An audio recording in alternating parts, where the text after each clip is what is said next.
ဟောဒီဟတ္တကမင်းသားလေးဟာသင်္ဃဝတ္ထုတရား၄ပါးနဲ့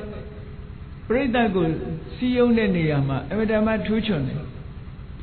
တခါတော့ကသူ့နောက်လိုက်နောက်ပါပြိဿတ်တွေကစီလုံးညီညီညွတ်ညွတ်နဲ့မြတ်စွာဘုရားစီလာတော့မြတ်စွာဘုရားကအမတညီညွတ်တဲ့သူ့ရဲ့နောက်လိုက်နောက်ပါတွေကိုခြိပြီးဘုရားကဟတ္တကတဲ့ဒီပြိဿတ်တွေကိုဘယ်လိုလုပ်ပြီးတော့စီယုံထားတာတုံးလို့မြတ်စွာဘုရားကမေးတယ်မေးတဲ့အခါကျတော့အရှင်ဘုရားတဲ့မြတ်စွာဘုရားဟောထားတဲ့သင်္ဃဝတ္ထုတရား၄ပါးရဲ့ဤစနစ်အတိုင်းတပည့်တော်စီယုံတာပါအသိအဖွဲလုပ်ပြီးတော့ဆောင်ရွက်ကြတဲ့ပုဂ္ဂိုလ်တိုင်းသင်္ဃဝတ္ထုတရား၄ပါးဆိုတာမှတ်သားပြီးတော့စီယုံတဲ့နေရာမှာအမတန်မှအရေးကြီးပါတယ်နော်အစီယုံလုပ်ရုံနဲ့မကဘူးမိသားစုထဲမှာလည်းပဲစီယုံဖို့အမတန်မှအရေးကြီးတယ်ပေါ့မိသားစုဟာဒါအသေးငယ်ဆုံးသော society လို့ပြောရမှာပါလူတွေရဲ့ society ဟာမိသားစုတစ်ခုဟာ society လေးတစ်ခုပဲကိုယ်မိသားစုအတွင်းတောင်တချို့ကမစည်းရုံးနိုင်တဲ့အတွက်ကြောင့်တယောက်နဲ့တယောက်မတည့်ကြဘူးလေညီကိုမောင်နှမတွေတယောက်နဲ့တယောက်မတည့်ဘူးတဲ့နော်အမေနဲ့သားသမီးတွေနဲ့မတည့်ဘူးတဲ့အဖေနဲ့သားသမီးတွေနဲ့မတည့်ဘူးတဲ့မစည်းရုံးနိုင်ကြဘူးပေါ့အဲ့ဒီမစည်းရုံးနိုင်တာဘာကြောင့်လဲလို့ဆိုလို့ရှိရင်အခုပြောရတဲ့သင်္ဃဝတ္ထု၄ပါးဆိုစည်းရုံးဖို့ရာအတွက်ဒီအကြောင်းအချက်၄မျိုးအသုံးမချလို့ပဲဒါ four conditions of unity ပေါ့ four conditions of unity ဖြစ်ဖို့ရာအတွက်ဒီအကြောင်း၄မျိုးဟာအမှန်တမ်းအရေးကြီးတယ်ဒါကြောင့်မို့အသင်းအဖွဲ့လုပ်တဲ့ပုဂ္ဂိုလ်ပဲဖြစ်စေမိသားစုပဲဖြစ်စေတစုတဝိတဲ့နေတဲ့အချိန်ခါကာလမှာဟောဒီစီယုံရေးတရား၄မျိုးသင်္ဃဝတ္ထုတရား၄မျိုးဟာအမတန်မှအရေးကြီးတယ်သင်္ဃဆိုတာစုစည်းပေးတာတဲ့လူတွေစည်းလုံးညီညွတ်နေအောင်စုစည်းပေးနိုင်တဲ့စွမ်းအားရှိတယ်အဲ့ဒီ၄မျိုးကဘာလဲလို့ဆိုရင်ဒါနပေးတာကမ်းတာရှိရမယ်စည်းလုံးညီညွတ်မှုအတွက်ပေးမှုကမ်းမှုဟာအမတန်မှအကောင်းဆုံးသောစည်းလုံးဒါကြောင့်မို့ပေးကမ်းခြင်းသည်အောင်မြင်ရာဤလို့ပြောတာနော်ခုခေတ်လူတွေပို့ပြီးတော့သဘောပေါက်တာပေါ့ဘာဖြစ်ဖြစ်ပေးလိုက်လို့ရှိရင်ချောတယ်ပေါ့မပေးရင်မချောဘူးဟုတ်လားအရာရာဟာပေးလိုက်လို့ရှိရင်လုပ်ငန်းကင်တာချောမွေ့အောင်မြင်သွားနိုင်တယ်ပေါ့ဒါလည်းစည်းရုံးရေးတစ်ခုပဲဒါနဆိုတာပေးရကမ်းရတယ်မိသားစုအတွင်းမှာပဲဖြစ်စီပေးရကမ်းရတယ်နော်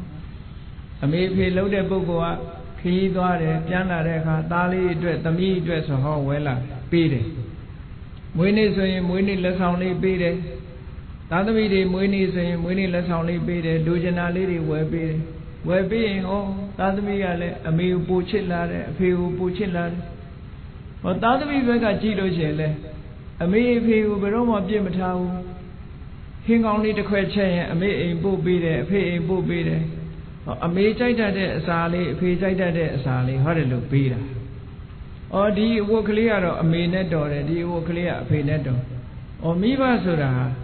သားသမီးကပေးပြီဆိုလို့ရှိရင်ဂုံယူပြီးတော့တပြပြဒါသားလေးကပို့လိုက်တာဒါကသမီးလေးကပို့လိုက်တာနဲ့ဆိုပြီးတော့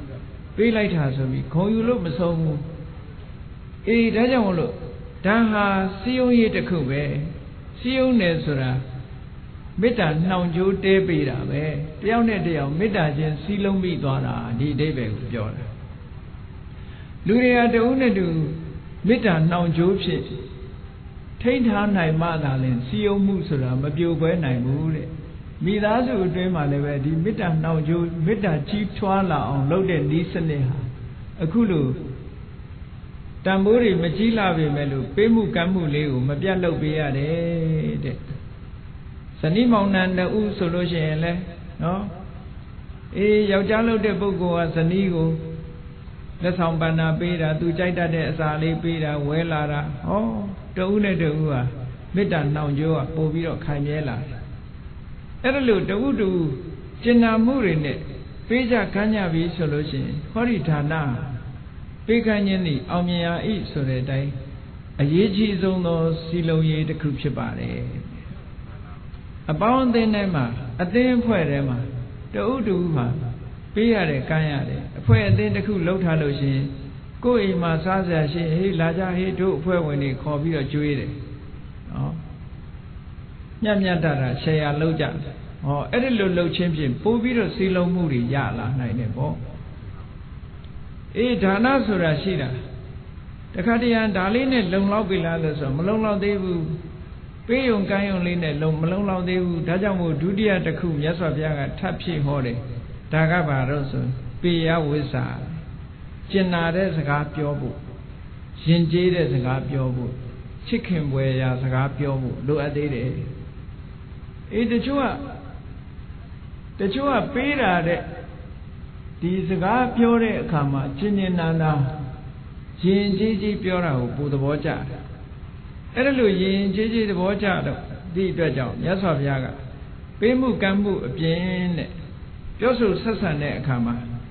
အကိုအရွယ်ဆိုရင်အကိုလို့ခေါ်ရမယ်ညီလေးအရွယ်ရဆိုရင်ညီလေးလို့ခေါ်ရမယ်အမအရွယ်ဆိုအမနော်အေးတချို့ကျတော့မတန်မတာအရွယ်ကြီးခေါ်တာရှိသေးတယ်ကိုယ်ရဲ့ငယ်ရဲ့တန်းနဲ့အန်တီလို့သွားခေါ်ရင်ရံဖြစ်ခံမှာပဲအဲ့ဒါနော်ကိုယ်နဲ့ဓာန်တူကြီးသွားပြီးဦးလေးလို့ခေါ်လို့ရှိရင်လည်းဒုက္ခပေးမှာပဲအဲ့ဒါမျိုးဩသူတန်ရာလေးခေါ်ပြီးတော့ယဉ်ကျေးကျေးပြောဆိုဆက်ဆံမယ်ဆိုလို့ရှိရင်စီလုံးမှုဟာပို့ပြီးတော့အောင်မြင်လာနိုင်တယ်ဒါကြောင့်မို့မြတ်စွာဘုရားကဒုတိယလောက်ရမှာကပေယဝိဇ္ဇာတဲ့စီယုံရေးအတွက်နော်ချစ်ခင်ပွဲရာရှင်ကျေးတဲ့စကားမျိုးနဲ့ပြောဆိုဆက်ဆံတယ်။ဩနောက်တစ်ခုအသုံးပြုရမယ့်စီယုံရေးတစ်ခုကဘာလို့ဆိုအဋ္ဌစရိယအဋ္ဌဆိုတာအကျိုးသို့မဟုတ်ကိစ္စစရိယဆိုတာပြုလုပ်ပေးတာတစ်ဖက်သားမှာကိစ္စရှိလို့ရှိရင်ကြည့်ပြီးတော့မနေဘူးအေးတို့တော့မအားသေးဘူးမသွားနိုင်ဘူးဆိုတာမလုပ်ဘူးကိုယ့်အလုပ်ကိုအသာပယ်ထားပြီးတော့သူ့တောင်သူ့အလုပ်သူ့မှာအရေးကြီးတဲ့ကိစ္စရှိရင်ဝိုင်းဝန်းဆောင်ရွက်ပေးကြတယ်အေးတစ်ဖက်သားရဲ့ကိစ္စကိုမနေတတ်ဘူးဝိုင်းပြီးတော့ဆောင်ရွက်ပေးတယ်ဆိုဟိုလူကကျေးဇူးတွေတင်လို့ခိတ္တာတွေတက်ဝင်လာတယ်ပေါ့ဒါကြောင့်မို့အဋ္ဌစရိယာဆိုတာလည်းအမတန်အရေးကြီးတယ်ပေါ့တချို့ကချိုသာတဲ့စကားကိုပြောပြီးမဲ့လို့လက်မပါတာရှိသေးတယ်လေအလုံးလုံးเสียရှိတဲ့အခါကျတော့ရှောင်းဖဲနေလို့ရှိရင်အေးဒီလူကသူ့ကိစ္စရှိရင်သာသူများကိစ္စရှိရင်ဘယ်တော့မှဆိုမလုပ်ဘူးခေါင်းတိတ်နေတတ်တယ်ဆိုတဲ့အမြင်နဲ့စီယုံရေးဟာပြက်ပြားသွားနိုင်တယ်ဒါကြောင့်မို့မနေဘူးသူများကိစ္စရှိရင်ဝိုင်းဝန်းကူညီဆောင်ရွက်ပေးမှုအဋ္ဌစရိယာဆိုတာလည်းပဲစီယုံရေးအတွက်အရေးကြီးတဲ့အရာတစ်ခုဖြစ်တယ်ပေါ့နောက်ဆုံးတစ်ခုကတော့ဘာလဲဆိုရင်တမာနတ္တတာလူတွေဟာတဦးနဲ့တူဆက်ဆံတဲ့အခါမှာဓာန်တူဆက်ဆံဖို့လိုအပ်တယ်တချို့ကတော့မတူမတန်လှုပ်တတ်တယ်မတူမတန်လှုပ်ပြီးတော့အထင်သေးပြီဆိုလို့ရှိရင်မေတ္တာလေးခံသွားနိုင်တယ်ပေါ့ကိုယ်တည်းဘလောက်ပဲငယ်မတူမတန်သဘောမထားဘူးအလေးထားတယ်တန်ဖိုးထားတယ်တန်ဖိုးထားပြီးတော့ဆက်ဆံတယ်မိမိနဲ့ကိုယ်တူထားတယ်ဟောအဲ့ဒါလို့မိမိနဲ့ဓာန်တူထားပြီးတော့ဆက်ဆံတတ်ပြီဆိုလို့ရှိရင်စီယုံမှုဟာအောင်မြင်တယ်ဒါကြောင့်မို့မြတ်စွာဘုရားကဒါနပေယဝိဇ္ဇာအဋ္ဌစရိယတမနတ္တတာတဲ့အဲ့ဒီ၄မျိုးဟာတကယ်စီယုံရေးကောင်းတဲ့နေရာမှာ၄မျိုးဖြစ်တယ်ပေါ့ဟောဒီစီယုံရေး၄မျိုးမှာအသုံးမပြုဘူးဆိုလို့ရှိရင်တဲ့မိသားစုအတွင်းတောင်မှမိဘဟာသားသမီးရဲ့အကျိုးမခံစားရတတ်ဘူးမိဘပင်ဖြစ်နေကြစားသားသမီးကမိဘကိုပြစ်ထားတတ်တယ်ဩသားသမီးကမိဘကိုပြစ်ထားသလိုမိဘကလည်းသားသမီးကိုပြစ်ထားအချင်းချင်းအစီမကူကြဘူးပေါ့ဒီလိုဖြစ်တတ်တယ်တဲ့ဒါကြောင့်မို့မြတ်စွာဘုရားကအဲ့ဒီစီယုံရေး၄မျိုးဟာဘယ်လောက်ထိအရေးပါတယ်လဲလို့ဆိုလို့ရှိရင်မြင်းလဲတို့လှဲတို့ဘိန်းကျွတ်မသွားအောင်ဘေးကနေပြီးတော့ဂလန်ကလေးတတ်ထားတာနဗံဆောင်လို့ခေါ်တယ်အဲ့ဒီနဗံဆောင်လို့ပဲအမတန်မှအရေးကြီးတယ်တဲ့ဆိုလိုတာခုခေတ်ကားဆိုရင်တော့ဒါနတ်ပေါ့နော်ဘိန်းကျွတ်သွားလို့ရှိရင်ဒီကားဟာဆက်သွားလို့မရတော့ဘူးပေါ့လောကကြီးဟာစင်စစ်မပြတ်စီယုံရေးဟာအောင်မြင်နေဖို့ရာအတွက်ဟောဒီ၄မျိုးဟာအမတန်မှအရေးပါတဲ့အခန်းကဏ္ဍရှိတယ်လို့ဒီလိုဟောလို့တာအေးဟရကမင်းသားလေးကိုမြတ်စွာဘုရားကနေဒါလောက်များတဲ့ပရိသတ်ကိုဘလို့စုစည်းထားတာတော့ဘလို့စည်းရုံးထားတော့ဆိုတော့အရှင်ဘုရားဟောထားတဲ့ဒီသင်္ဃဝတ္ထုတရား၄ပါးအတိုင်းတပိတော့စည်းလုံးထားပါတယ်ဘုရားတဲ့ သူစီလုံးပုံလေးကတစ်မျိုးလူတွေကို၄မျိုးခွဲလိုက်တယ်လူတွေကို၄မျိုးခွဲလိုက်တယ်တချို့ကပေးတာကမ်းတာကြိုက်တဲ့လူရှိတယ်အဲ့ဒီလိုပေးတာကမ်းတာကြိုက်တဲ့လူ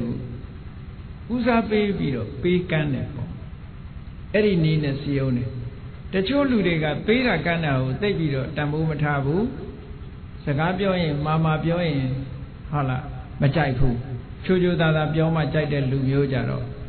ချိုးချိုးသားသားပြောပြီးတော့စီယုံတယ်ပေါ့အေးတချို့ကပေးတာကမ်းတာလည်းအဓိကမထားဘူးချိုးချိုးသားသားပြောတာလည်းအဓိကမထားဘူးကိစ္စဝိစ္စရှိလို့ရှိရင်ဝိုင်းကူလုံးလို့ရှိရင်ကျေးဇူးတင်တတ်တယ်အဲ့ဒါကိုတန်ဖိုးထားတဲ့လူဆိုလို့ရှိရင်လည်းသူ့ကိစ္စကိုခရီးတစ်ဆိုင်ဝမ်းဝမ်းဆောင်ရွက်ပေးတယ်အဲ့ဒီနည်းဖြင့်စီယုံတယ်အေးတချို့ကြတော့ပေးတာကမ်းတာလည်းအဓိကမထားဘူးချိုးချိုးသားသားပြောတာလည်းအဓိကမထားဘူးကိစ္စဝိစ္စဆောင်ရွက်ပေးတာလည်းအဓိကမထားဘူးသူအဓိကထားတာဘာတော့ဆိုရင်ကိုယ့်ကိုအထင်သေးမြင်သေးနဲ့ဆက်ဆံလာလို့ရှိရင်မခံနိုင်ဘူးတဲ့ဓာတ်နုထားပြီးဆက်ဆံတာကိုသဘောကျတယ်ဆိုတဲ့ပုဂ္ဂိုလ်တွေကိုဓာတ်နုထားပြီးတော့ဆက်ဆံပါတယ်တဲ့ဟောတာအာလဝကမင်းသားလေးကပိဋကကိုစုစည်းနီးစီယုံနီးပဲသူကအဲ့ဒါလို၄မျိုးခွဲပြီးတော့လူတွေရဲ့အကြိုက်အတိုင်းစုစည်းလိုက်တာနောက်တစ်ခုသူဖြည့်ဆွဲပြီးတော့လျှောက်တာလေးတစ်ခုရှိတယ်အရှင်ဘုရားတဲ့လောကလူတွေဟာဒီလိုစီယုံယုံနဲ့မကဘူးတဲ့လူတွေဟာတပည့်တော်စကားနားထောင်မို့ရလောက်နားထောင်မို့ရနောက်တစ်ခုအကြောင်းကတော့တပည့်တော်ကပစ္စည်းဥစ္စာချမ်းသာတဲ့မင်းသားတစ်ပါးတဲ့ဟုတ်တယ်လောကလူတွေကရွှေရှိမှအမျိုးတော်တာလေဆင်းရဲတဲ့လူရဲ့စကားဆိုရင်နားထောင်မှာမဟုတ်ဘူးတဲ့တပည့်တော်ကချမ်းသာတယ်ချမ်းသာတဲ့မင်းသားဂုဏ်ရှိတဲ့မင်းသားဆိုတော့တပည့်တော်ဘာပြောရဟောဆင်းရဲပြီဘာမှစားစရာမရှိဘူးဆင်းရဲမွဲတေတဲ့လူတယောက်ကဥဆောင်မယ်ဆိုရင်ဘယ်သူမှလိုက်မှာမဟုတ်ဘူးအဲ့တော့ချမ်းသာဖို့ဆိုတာလည်းပဲလိုအပ်သေးတယ်တဲ့ဆိုလိုတာကဓနဂုဏ်လေးကလည်းရှိရအောင်ဒါကြောင့်လူတိုင်းဟာချမ်းသာအောင်တော့ကြိုးစားကြအောင်ကြိုးစားကြပစ္စည်းဥစ္စာနဲ့ပြည့်စုံအောင်ကြိုးစားပစ္စည်းဥစ္စာနဲ့ပြည့်စုံပြီဆိုလို့ရှိရင်လူရဝင်လာလူရဝင်တယ်လူလောကကိုကရွှေရှိမှအမျိုးတော်တယ်ဘူးသီးမှအမျိုးတော်တယ်ဆိုတာဒါတကယ်ပဲစားစရာမရှိဘူးဆိုရင်အမျိုးတော်မှပဲမတော်ပါဘူးလှုပ်ချင်တယ်နော်အေးစားစရာရှိပြီသိပြီးတော့အောင်မြင်လာပြီကြီးပွားလာပြီယာရုတွေကြီးလာပြီဆိုရင်ကြမ်းဖန်ပြီးတော့အမျိုးဆက်တယ်ကြမ်းဖန်ပြီးတော့အမျိုးဆက်တယ်အဲ့ဒီလိုယာရုလည်းမရှိဘူးစီးစိမ်ဥစ္စာလည်းမရှိဘူးဆိုတဲ့ပုဂ္ဂိုလ်ကြတော့ကြမ်းဖန်ပြီးတော့အမျိုးတွေကနေပယ်ထုတ်တယ်ဒါလူတွေရဲ့သဘာဝကိုပြောပြတာနော်အဲ့ဒါကြောင့်မလို့အာလဝကမင်းသားကလျှောက်တယ်ဟတ္တကမင်းသားလျှောက်တယ်အရှင်ဘုရားတဲ့တပည့်တော်စကားလူတွေကနားထောင်မှာပေါ့တဲ့တပည့်တော်ကဘာဖြစ်လို့လဲဆိုရင်ချမ်းသာကြွယ်ဝတဲ့ပုဂ္ဂိုလ်တယောက်ပါတဲ့ပေးနိုင်ကမ်းနိုင်တဲ့လူတယောက်ပါတဲ့အဲ့ဒါလည်းပဲသူစီယုံဖို့အောင်မြင်ခြင်းရဲ့အကြောင်းတစ်ခုပဲလို့